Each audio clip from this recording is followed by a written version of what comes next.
Isa sa mga dinadayong streets sa Binondo, Manila at tinatawag na pinakamatandang Chinatown sa buong mundo. Ang Ongpin Street, kilala ito sa food paradise. Dito matatagpuan ang pinaka-authentic at murang pagkain Chino. Ang kaban ng Ongpin ay puno ng mga jewelry stores. Dito pumupunta ang mga tao para bumili ng pure gold, karaniwan 18K hanggang 14K na alahas dahil mas mura per gram dito kaysa sa mga ibang lugar. So ngayon, ito na yung pagbabago ng Ongpin. Nandito na tayo ngayon sa Plaza Santa Cruz. Ito yung tutur natin ngayon kabayan, itong area. Papunta dyan sa Ongpin. Ito yung mga pagbabago dito. Unang-una na dito malapit sa simbahan. Tingnan mo yung bangketa, oh. Maliwalas at saka malinis na tignan. Napinturahan na rin itong mga poste. Wala na mga basura dito. Dati puno na mga kondito, yung mga vendors sa may kalsada. Ayan guys. Ayan, maputang Escolta. And merong gagawin bagong building dito. Panto, commercial building. Ongoing in construction. Ayan, dito tayo sa fountain, papuntang Ongpin. Bilis ang tingnan, no?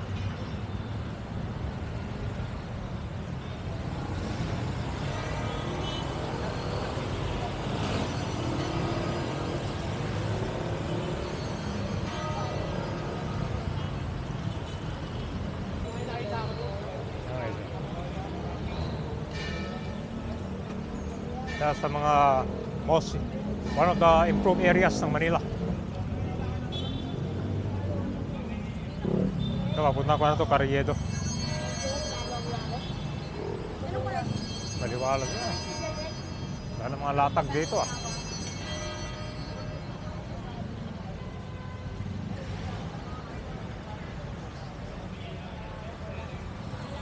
So, may nakalagay na ito, no parking. Ito kasi guys, marami nakaparada ito. Ito sa gutter. Ayan guys, bagong pinturan na rin.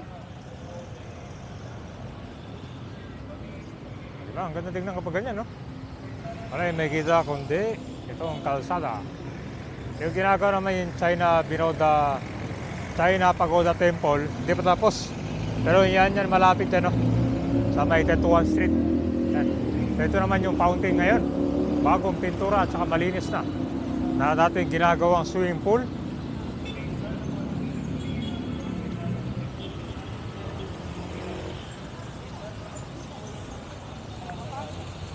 Malinis na, oh. Dati ay medyo mayamo yung tubig. Ginawang swimming pool. Balik sa fountain na.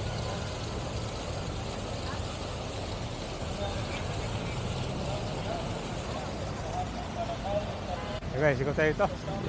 Yan, mapunta ang Carriedo, LRT. Dito yung bilihan ng mga jewelry and sa mga repair shop din. Area ng Ongpin. Ano? The Ark of Goodwill. Pumikot-kutitap.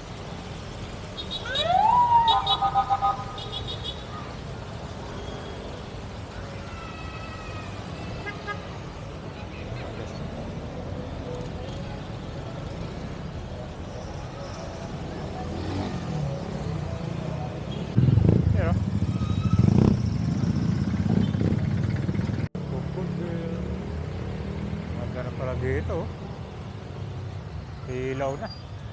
Tingnan natin yung guys, bangketa ngayon dito.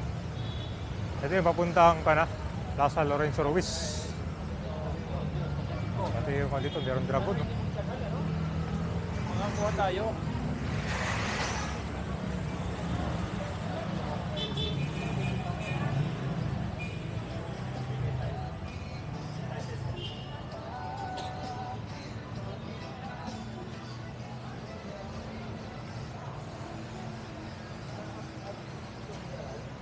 Buhay na buhay ito guys, no?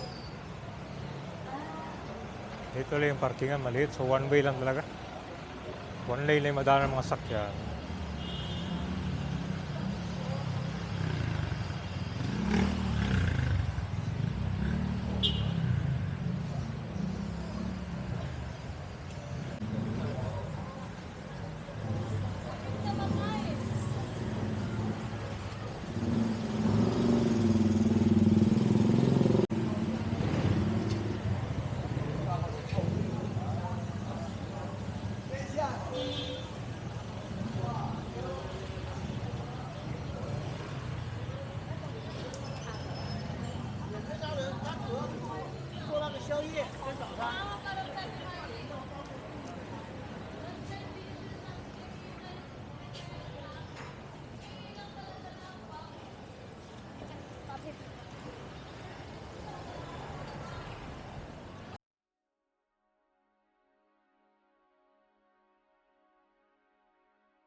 mga spaghetti wires pala dito guys, unti-unting inuubos na yan para lumanda.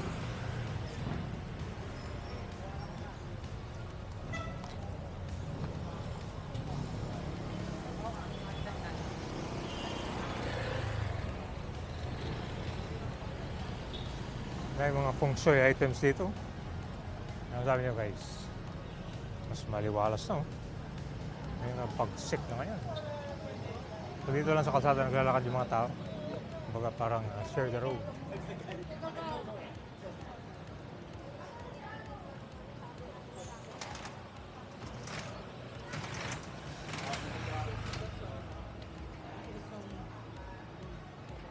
Dito guys, original fresh lumpia oh.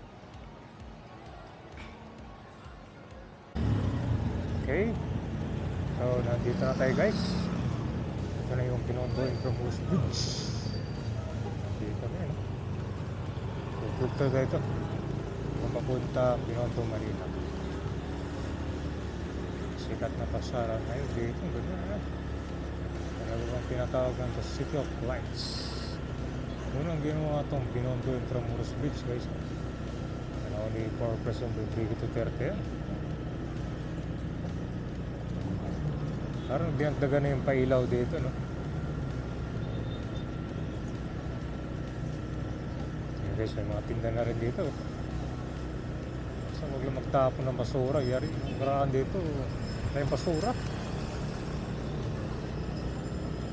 Saan na ako ito? Tambayan guys. Nagkakasin dito.